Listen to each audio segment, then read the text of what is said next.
오늘 하나님이 주신 말씀은 신약성서 로마서 15장 1절에서 6절의 말씀입니다. 로마서 15장 1절에서 6절까지의 말씀입니다.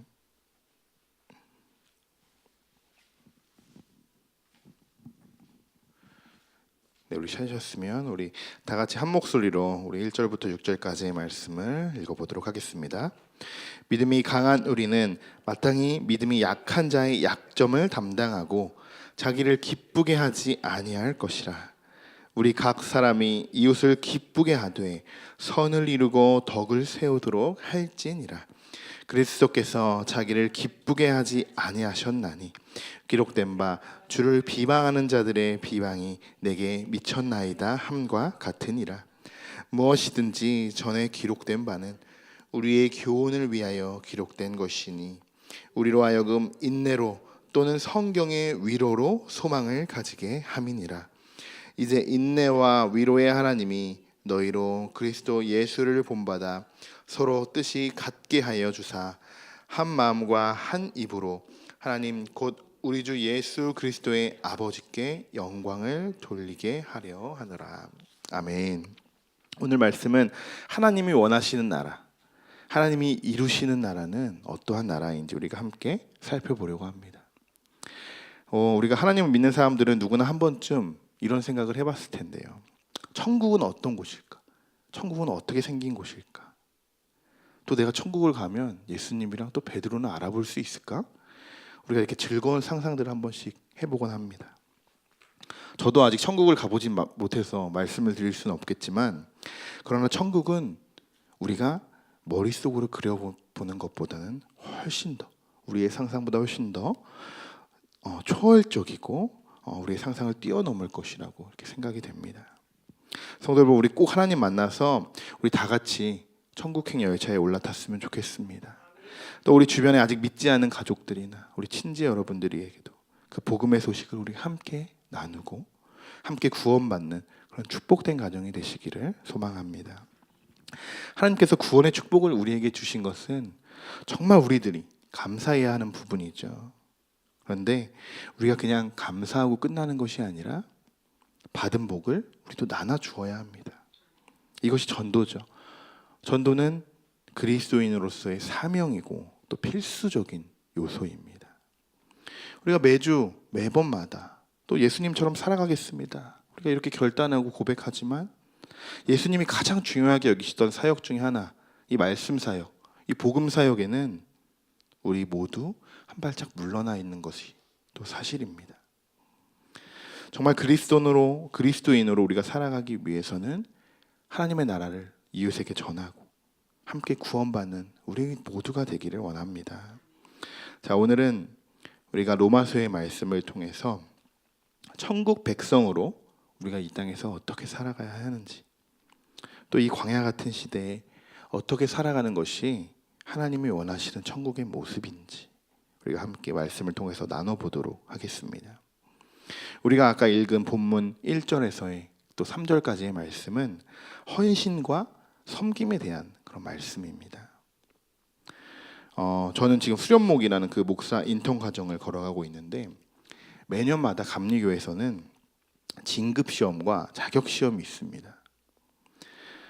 지난 3월에 시험이 있어서 제가 자격시험장에 딱 들어갔는데 첫 질문이 이거였습니다.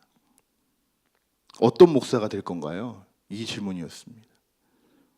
그 전에 신학생 때도 항상 들었던 말이고 언제까지 들을지 모르겠지만 계속적으로 반복되는 질문입니다. 당신은 어떤 목사가 될 건가요? 여러분 같으면 뭐라고 대답하셨을까요? 저는 정말 말씀을 잘 전달하는, 하나님의 말씀을 잘 전달하는 그런 목사가 될 것입니다. 아니면 정말 치유 사역을 하는 목사가 될 것입니다. 아니면 내가 받은 달란트로 저는 찬양 목사나 또 여러 가지의 그 사역을 담당하는 그런 목사가 될 것입니다. 이 많은 이 외에도 많이 있겠죠. 근데 저는 이렇게 대답했습니다. 저는 화장실 청소하는 목사가 될 겁니다라고 대답을 했습니다. 그러니까 지금처럼 이렇게 갑자기 분위기가 조용해졌습니다. 심사위원들로 앉아 계신 한 10분 정도의 목사님이 그냥 조용히 가만히 계시더니 한참 뒤에나 이렇게 말을 꺼내셨는데, 그분들은 이미 제가 대답한 이야기가 무엇을 이야기하고 있는지 그 목사님 스스로 누구보다 말하지 않아도 잘 알고 계셨기 때문인 줄 그렇게 믿습니다. 만약에 예수님이 보여주시는 헌신과 섬김이 없었더라면 저는 많은 사람들이 예수님을 외면했을지도 모른다라고 생각이 됩니다. 처음에 만약에 권위로 그런 예수님이었다면 그 권위에 많은 사람이 따라갈 수도 있겠지만 그건 얼마 가지 못했을 것입니다. 예수님이 그렇게 사셨듯이 우리들의 삶도 마찬가지입니다.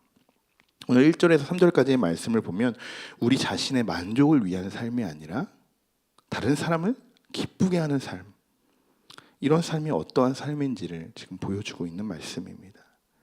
보시면 우리들은 약한 자의 약점을 담당하고 이웃을 기쁘게 하되 선을 이루고 덕을 세워라, 이렇게 말씀하시죠.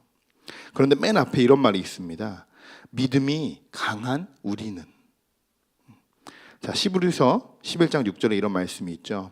믿음이 없이는 하나님을 기쁘게 하시지 못하나니 하나님께 나아가는 자는 반드시 그가 계신 것과 또한 그가 자기를 찾는 자들에게 상 주시는 이심을 믿어야 할지니라.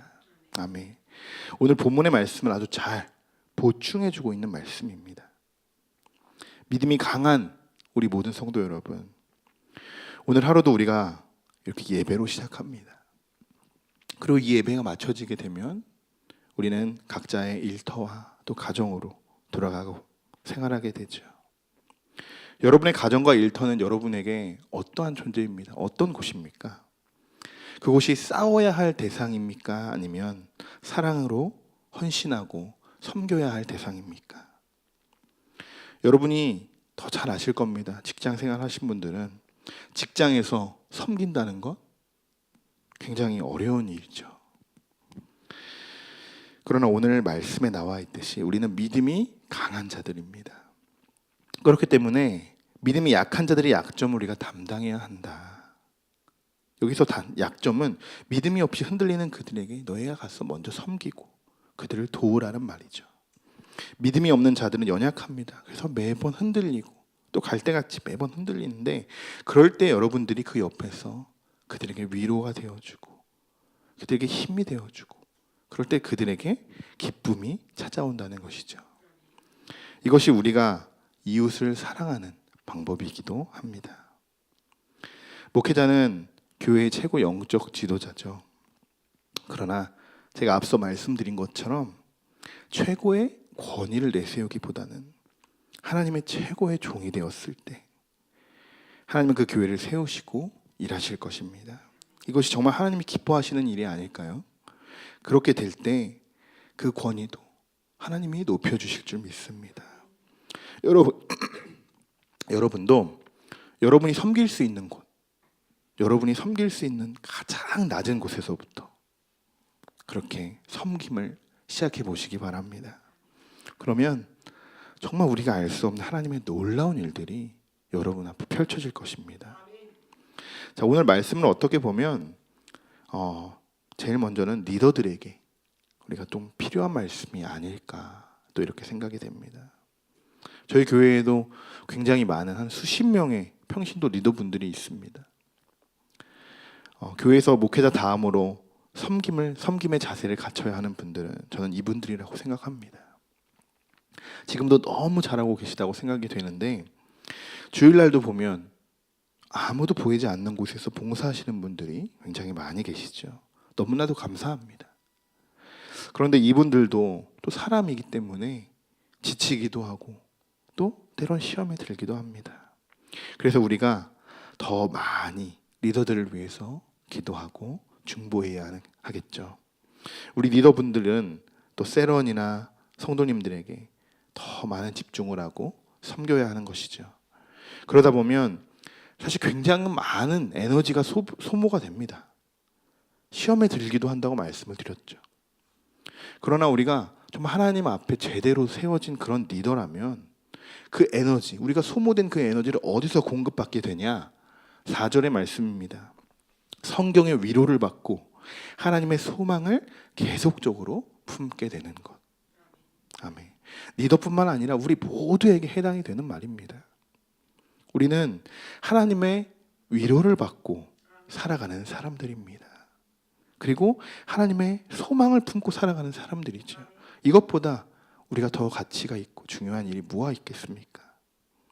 이 땅에서의 삶이 여러분 정말 가치 있는 삶이 되시기를 바랍니다.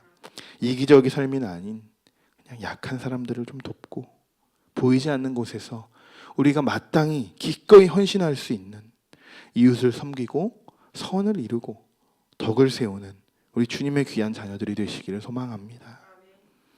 자, 우리가 이런 세상, 이런 나라를 이 땅에서 만들어 간다면 오늘 말씀처럼 정말 우리가 헌신하고 사랑하면서 우리가 섬기는 그런 세상을 우리가 이 땅에서 우리가 만들어 간다면 이 세상은 어떻게 변화가 될까요?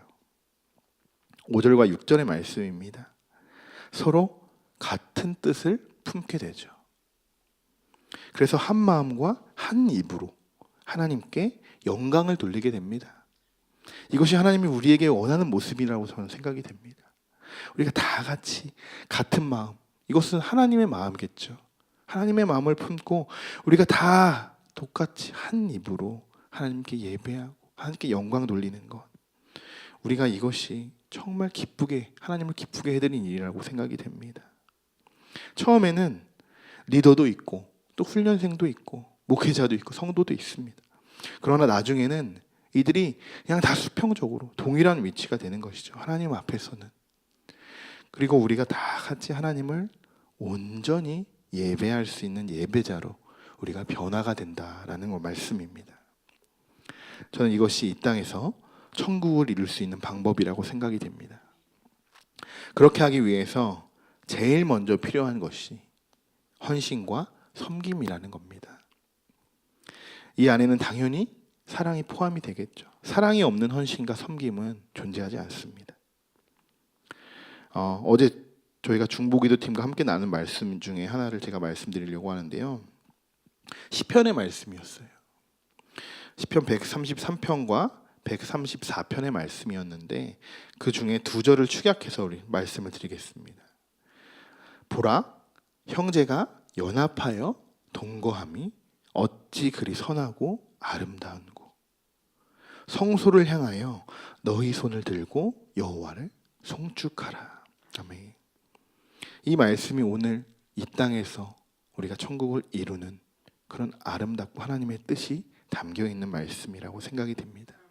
우리는 여호와를 송축하고 하나님을 예배하는 것이죠.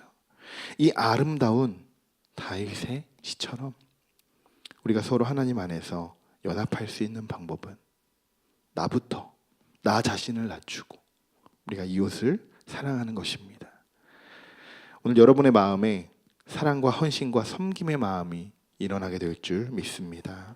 그래서 이 땅의 모든 주님의 자녀들이 하나로 연합해서 우리가 높이 손을 들고 또 입을 모아서 하나님을 예배하는 우리 모두가 되기를 간절히 소망합니다.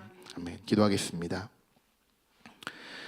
하나님, 오늘도 우리의 부족함을 고백합니다. 이웃을 섬기기보단 섬김을 받으려 했던 우리의 모습을 되돌아봅니다.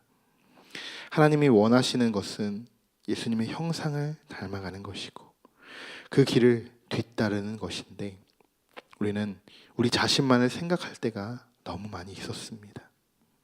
이제 우리 마음속에 헌신과 섬김의 마음이 일어나게 하시고 우리가 하나로 연합하여 하나님을 예배하기에 힘쓸 수 있도록 인도하여 주옵소서. 오늘 하루 성경의 위로를 받고 하나님의 소망을 품고 살아가는 우리 모두가 되기를 원하며 예수님의 이름으로 기도드립니다. 아멘.